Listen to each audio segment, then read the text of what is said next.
Hello again, I'm Robert Fithen. If you saw my most recent video, you probably figured out I've just come back from Cleveland, so I wanted to show some of the records that I acquired while I was there, like Motorhead. Yes, Motorhead is kind of hard to find around here, so I was so happy to finally pick up Orgasmatron. I've had the cassette, for years and years and years, but now I have the vinyl of this Orgasmatron from 1986, and this is when they became a four-piece, and it's Motorhead. If you've heard Motorhead, this is what this sounds like. Sounds like Motorhead, but glad to finally have this. The mix on this is kind of what sets this one apart. That and the fact that they, like I said, they are now a four-piece. Love the album artwork too, with that big train coming at you with the tongue out. That's a pretty cool. That is a cool cover. But yeah, this has Def Forever on it. That's what kicks it off. And the first thing you notice when you put this on is the mix of this. It's very boxy.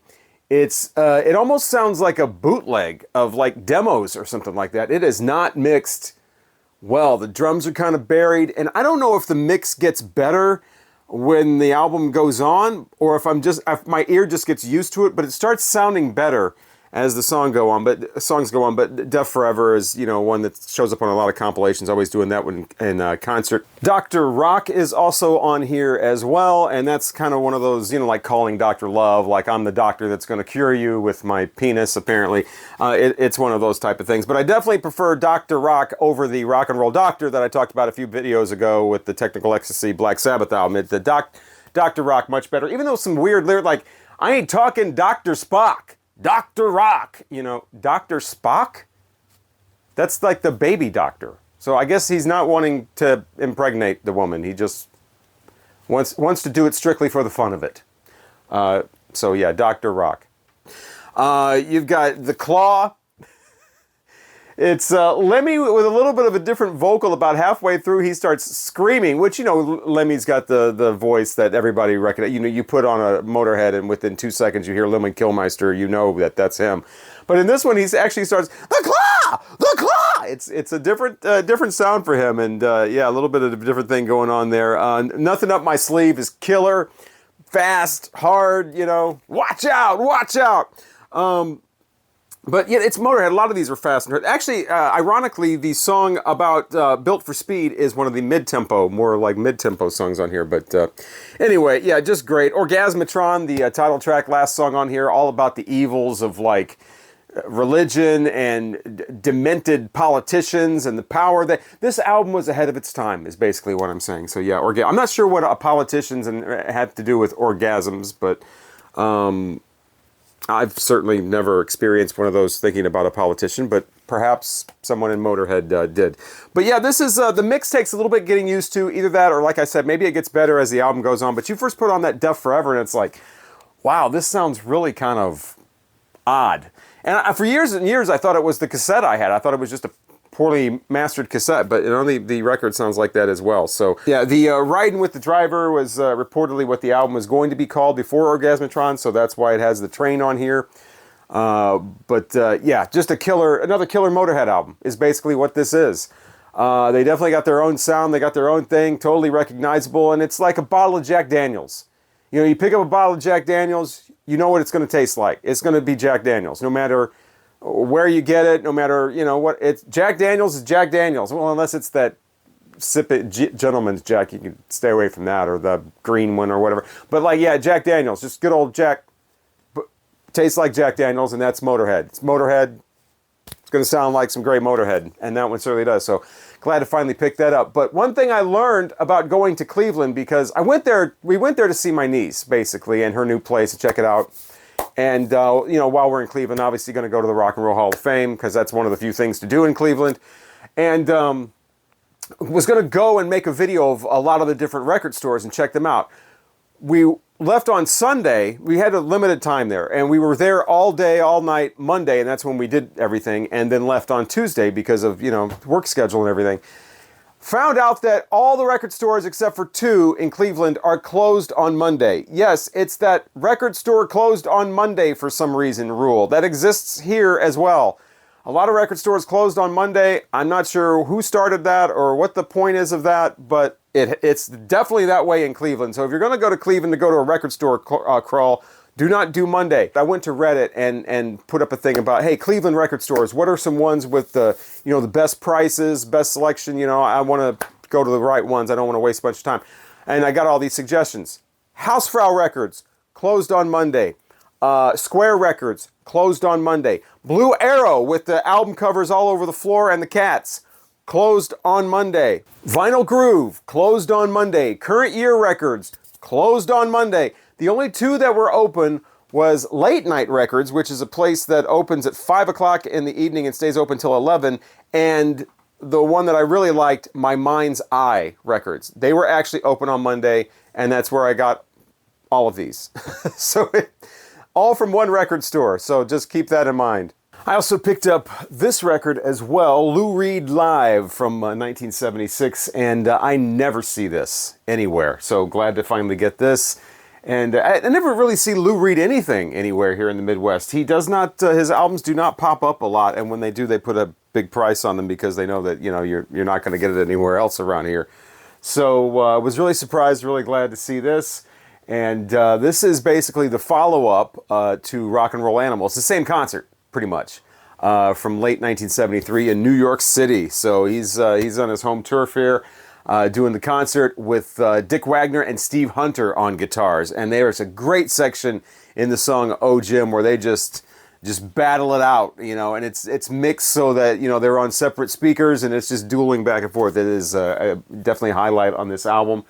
This is basically, just from knowing how the record industry works from working in radio for decades, it seemed to me that Rock and Roll Animal was basically RCA's way of getting Velvet Underground songs on their label.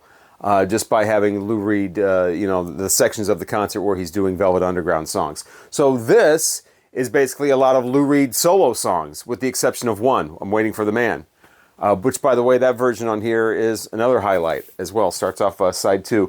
But so this is the same concert. You get the Velvet Underground songs on one album. You get the Lou Reed songs on this album. And so I don't know if they've ever actually just put the two albums together and released them as the full concert in the order that the songs were played and just release the concert like that. That's something that should obviously happen.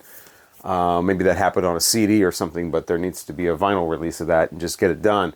The way the concert really happened.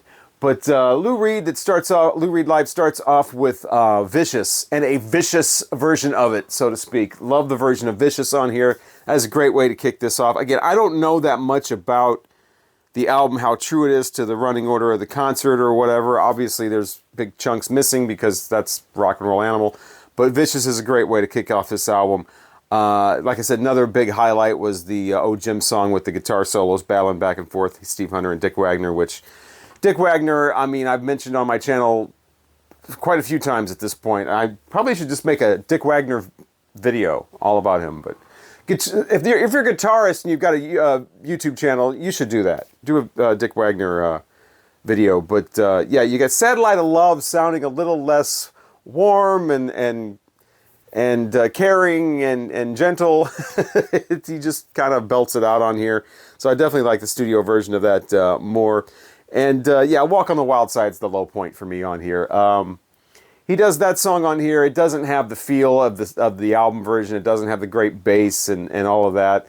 And he just blows through it. He kind of sings like he's kind of dismissive, like he's got a grudge against the song or something. And this was recorded live in 1973, so the song is only a couple of years old at that point, maybe just a year old really, and he already sounds like he's tired of it. Like he's just not into, he's just blowing through it and kind of sarcastically singing it. But for most of the general public, that's the only Lou Reed song they know. A lot of people. And so that's definitely his signature tune there. But yeah, Walk on the Wild Side, I don't care for the version on here. But most of the album, though, rocks. It is fiery. It is energetic. It's Lou Reed in 1973. And, that's how a lot of people would want to hear him. And so glad this is out. I just wish they would come out with a vinyl version of this where it's just the whole concert and in the order and just like you're at the concert. But again, if that's happened, I don't have it. I've never seen that anywhere. Maybe they have done that. But yeah, Lou Reed Live, great to finally get this as the companion piece to Rock and Roll Animal. And like I said, found it at a record store in Cleveland. Did not see that coming. So another pickup I got in Cleveland was another live album, and also at least partially recorded in New York City, and also a companion album to a different live album. Very similar to the Lou Reed, as you can see. Actually, the companion album is this one, The Grateful Dead Reckoning, recorded from the same concerts back in 1980, October.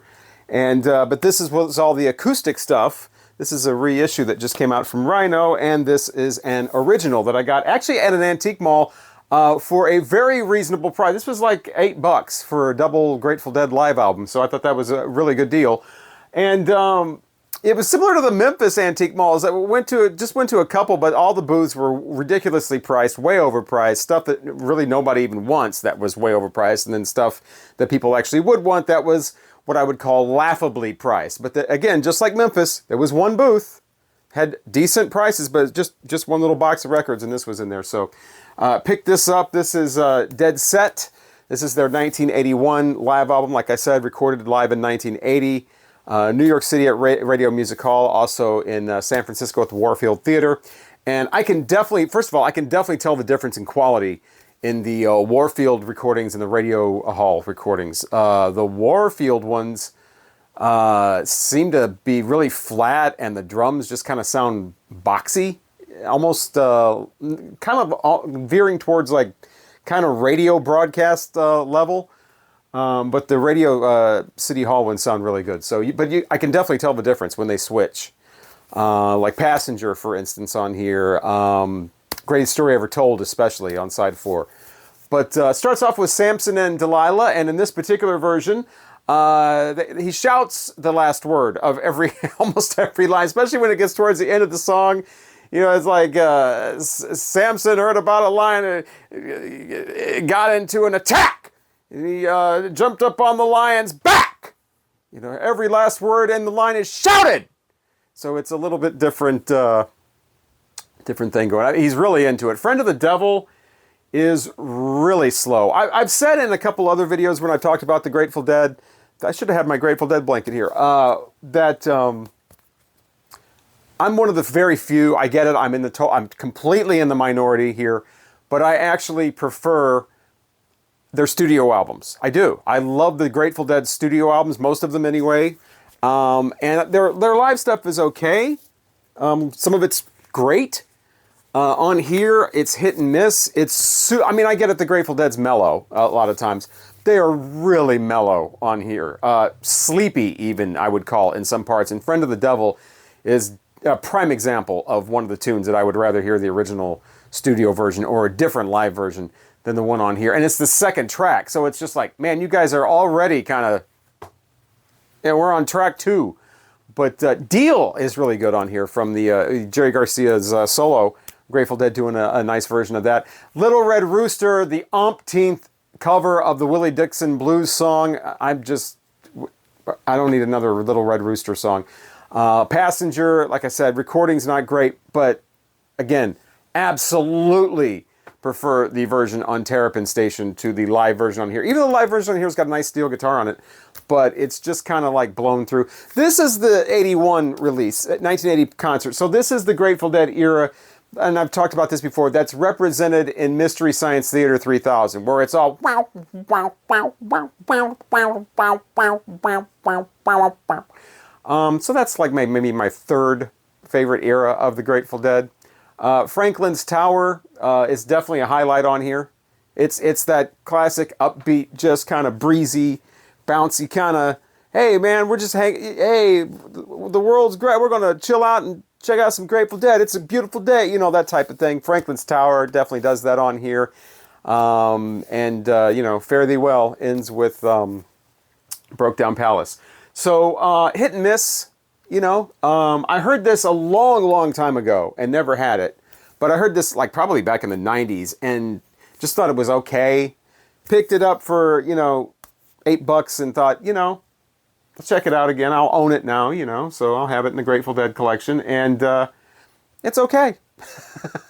Not going to be my go-to if I want to hear some live Grateful Dead, but, glad to have this since I already had the companion acoustic part. Nice to have the electric part that goes with it. So Grateful Dead Dead Set, now officially in the record collection. And my favorite thing I got in Cleveland was this album. I have been looking for this for quite a while. This is Little Beaver, great name, and the album is called Party Down. This originally came out in 1974. It had several reissues, but I did not become acquainted with this until those reissues had gone out of print even, and some of the prices on even the reissues have gone up, and then you have to pay shipping and all that, and no one has this in their stores.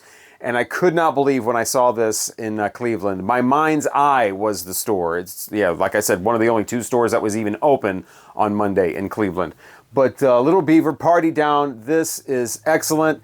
Before I talk about this one, though, I'll talk about this one because I actually got this one a little while ago at Riverbend Records in Godfrey. This is Little Beaver's album before that one from '72 called Joey. And the reason I got this is because I couldn't find the one I really wanted anywhere. So I kind of settled for this one. This one's pretty good. It's more of a blues kind of soul thing going on than in the more funky, kind of laid back funk kind of groove of Party Down. But I want to talk about this one first because this one's earlier, but definitely the heat is the Party Down one. This one's okay though. This one's pretty good. Joey from 1972, that was the big song on here. A lot of bluesy kind of stuff, a lot of soulful stuff, slower songs. This guy's always getting, messed around by some woman or life's treating him bad. There's the back cover there. Somebody needs to dress this guy, man. He dresses a lot better on the Party Down album. This one, he's got the laced up boots and that hat, and I don't know, you walk down the street like that, somebody's going to roll you, man. But this Little Beaver is actually, his name is really Willie Hail. And he was a big session guitarist, played on a lot of the R&B stuff from the late 60s, early 70s. Played on Clean Up Woman from Betty Wright. He was with the whole TK Records thing. So he was in the background a lot, but he does have his own albums. And I'm so glad to finally pick some of these up on Cat Records. And this reissue comes from Regrooved. And it's on this really nice clear vinyl. And I've never seen one of these before. It's a paper bag looking kind of inner sleeve that is polylined, which I thought was really cool. So it looks super like cheap, or like you got something you're not supposed to have in a plain brown wrapper, but it's polylined. It's got that really nice record in there. I always love the Cat Records label as well. But yeah, like I said, really groovy stuff on, well, not groovy. I get the Party Down's more groovy, but this is more like soulful blues, and man, it's just got him being cheated on. The big song on here was the title track, Joey, but it also has an 11.5-minute song, Katie Pearl, which he's dedicating to what he says is a real girl in this. So yeah, 2 steps from the blues, and here's what the blues is, and all kinds of cool blues stuff on here. Stellar reissue, very quiet vinyl, which you have to say these days because some new vinyl isn't, unfortunately. Sounds great. Some of the bass is a little bit overdriven, but it might have been that on the original. And this tip-on jacket is stellar too. Nice thick jacket there with the paste on the back, just like the original release, which will cost you probably $80 if you want to get an original of these. And good luck finding one in good condition if you do. So I just went with the reissue. And the song Joey, like I was saying, is probably the biggest song on here. That's the one where he's got his woman, and his name is not Joey. His name's Little Beaver. And she's yelling out Joey all the time. Joey! Oh, he's making love to her, and she's, Joey! And, he only knows 1 or 2 Joeys, and, neither one are his friend. Even if it were his friend, it's probably not his friend anymore. But, yeah, what a name to yell at. Joey! Oh, Joey! I don't have a name like that. Robert is not a name that you moan out during intercourse. It doesn't, Robert! Oh, Robert!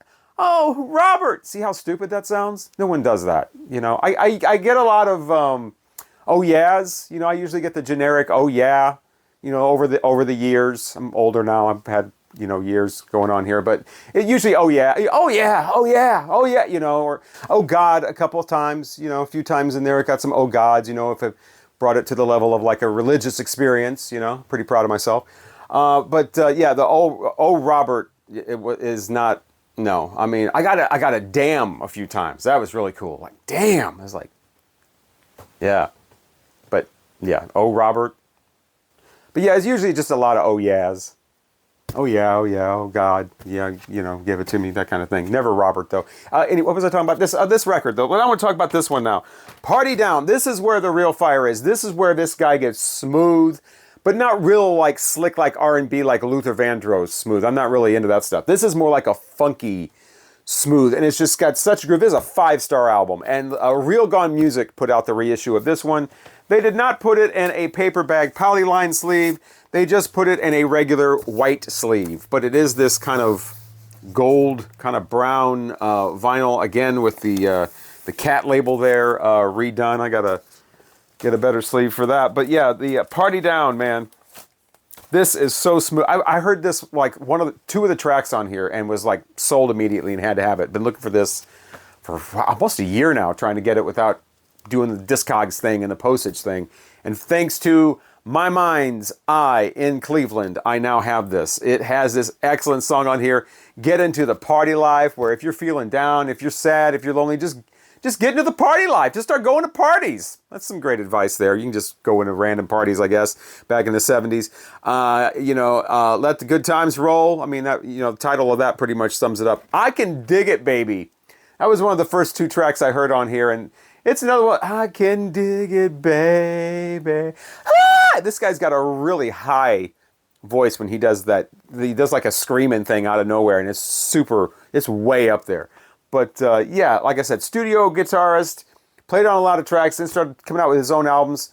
And yeah, Party Down was the big song on here. Well, I don't know, I think it went to the R&B charts, but that was a single. And then it's immediately followed by Party Down Part 2, because you flip the single over and you got the instrumental and they put them back to back on the album. So Little Beaver, I do wish this album was a little bit longer though. It's only like 7 songs, and the 3 songs on side 2 are only like under 6 minutes each. So, you're talking like, 17 minutes or so for a side. So they could have put another song on side 2, but 5-star album. I absolutely love this. Little Beaver and Party Down. He's got 2 more albums from the 70s, so I'm going to check those out as well. But I like his clothes a lot better on this one too. That's how you dress right there. Leathers, got a bigger hat going on there. He's got a nice powder blue suit on the back. Got that guitar there. And yeah, he's not playing around, man. He's down and funky, and just a mellow funky, and it's incredible. This is a great, excellent album. So I also got this too. I wasn't familiar with this. This is Willie T. This just got reissued on Capitol Records from 1969, I think, or 70. This is I'm Only a Man from Willie T. And it's on, they got the rainbow Capitol there. This came in this kind of a sleeve. And purple vinyl. I don't know how well the purple is going to show up on there, though. But that's really cool. Purple vinyl with the Capitol label there on the reissue. And, yeah, Willie T, I'm Only a Man. He's got more of the, kind of the Lou Rawls thing going on. Some orchestra in there. Some, it's that kind of soul type of stuff. Not my favorite thing. This album's just kind of there. I wasn't really going to even talk about it, because it's just kind of okay. I mean, if you're into like the mid-60s soul type of stuff, you probably would like this. The more like middle of the road stuff, like I said, like Lou Rawls or something like that, you might like Willie T. I think it's okay. I wasn't even going to talk about it. Then I got all the way through the album, and the second to last song, and I'm like, well, I got to say something about this. It's called "I'm Related to You," and the lyrics, which are not online, so you can't look them up. You got to stream this song. It's this big like Vegas. He gets all Vegas-y in this one, like a big Vegas show with the horns and the orchestra and the bossa nova almost thing going on here. And the lyrics are basically him saying it was such a surprise when I heard it. I couldn't believe it was true. No more hearts wrapped in clover. Our love affair is over because I found out I'm related to you. You don't come across songs like that every day. Maybe on a Dolly Parton album. The song is called, I think it's called Bobby or something on the Dolly Parton album where that happens. But yeah, they're in a love affair. It's all passionate. Everything's great. They're in love. Maybe doing a little bit of a poke in the whiskers. He doesn't actually say that, but you can assume, and then find out, whoops, we're related.